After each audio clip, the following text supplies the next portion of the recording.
ওয়াজ মাহফিলে বক্তাকে লাঞ্ছিত করেন আলাউদ্দিন নামে এক ব্যক্তি। শেখ হাসিনাকে স্বৈরাচার লেডি ফ্রাউন বলাকে কেন্দ্র করে ঘটনাটি ঘটে পুকুরি মোড়, ফুলবাড়ি, দিনাজপুরে। 2025 সালে এরকম একটি ঘটনা আমাদেরকে দেখতে হবে। বিষয়টি খুবই দুঃখজনক। বিস্তারিত দেখুন ফুল ভিডিওতে।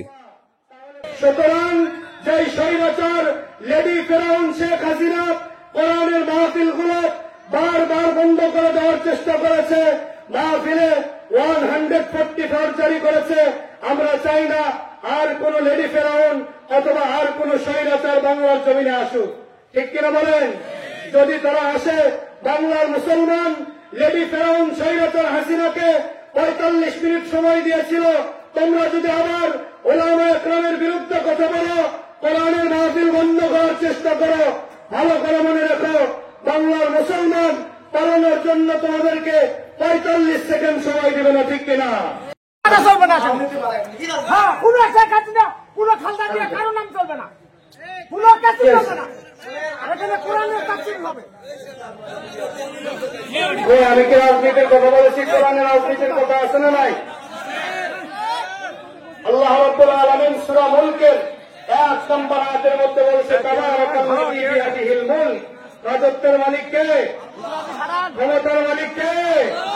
আল্লাহ। তাহলে কোরআনের রাজনীতির কথা আছে। আমরা তো কোরআনের রাজনীতির কথা বলি, ঠিক কিনা? আমরা এই পচা রাজনীতির কথা আমরা বলি না। আল্লাহর রাসূল রাজনীতি করেছে, হযরতে আবু বকর, হযরতে ওমর ফারুক, হযরতে ওসমান, হযরতে আলী রাজনীতি করেছে। কোরআনের রাজনীতির কথা আছে না নাই? আদাবিটা করে ভারতে পাঠানো দেওয়া দরকার, ঠিক কিনা বলেন? কোন মাজার পূজারীর স্থান আমার বাংলার জমিন হবে না, ঠিক কিনা বলেন? বাংলার জমিন জামাত ইসলামের জমিন, বাংলার জমিন খেলাফত মজলিসের জমিন, বাংলার জমিন চরমনায়ের জমিন, বাংলার জমিন খান জাহান আলীর জমিন, বাংলার জমিন শহীদ তিতুমিরের জমিন, বাংলার জমিন ওলামা একরামের জমিন। সুতরাং আগামীতে আলেমেরা বাংলার জমিনে কোরআন দিয়ে নেতৃত্ব দেবে, ঠিক কিনা? আগামীর বাংলাদেশ হবে কোরআনের বাংলাদেশ, আগামীর সূর্য কোরআনের সূর্য, আগামীতে দিনাজপুরের মাটি হবে কোরআন প্রেমিকদের ঘাঁটি, ঠিক কিনা বলেন? সুতরাং যেই স্বৈরাচার লেডি ফেরাউন শেখ হাসিনা কোরআনের মাহফিলগুলো বারবার বন্ধ করে দেওয়ার চেষ্টা করেছে, মাহফিলে 144 জারি করেছে। আমরা চাই না আর কোন লেডি ফেরাউন অথবা আর কোন স্বৈরাচার বাংলার জমিনে আসুক, ঠিক কিনা বলেন?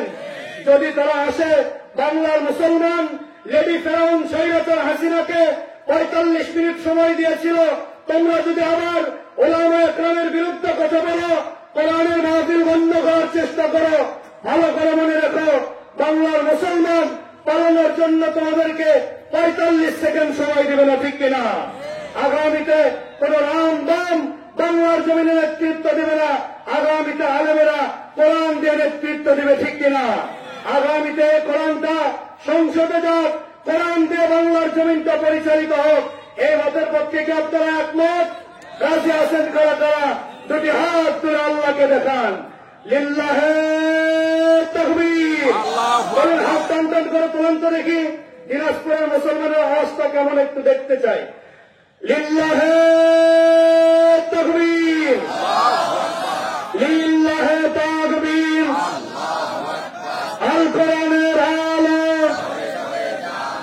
দুনিয়ার মুসলিম, কোরআন হাদিস যেখানে,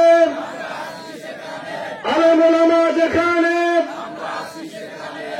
আজকের মাহফিল, দিনাজপুরের মাহফিল, ফুলবাড়ির মাহফিল, লিল্লাহে তাকবীর।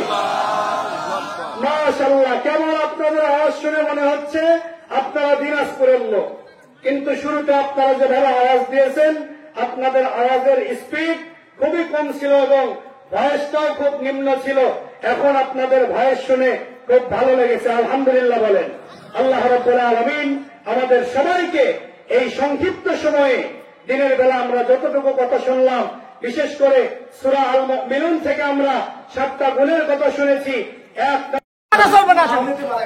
হ্যাঁ, কোন শেখ হাসিনা, কোন খালদা জিয়া কারো নাম চলবে না, কোন কিছু চলবে না। আর এখানে কোরআনের তাফসীর হবে।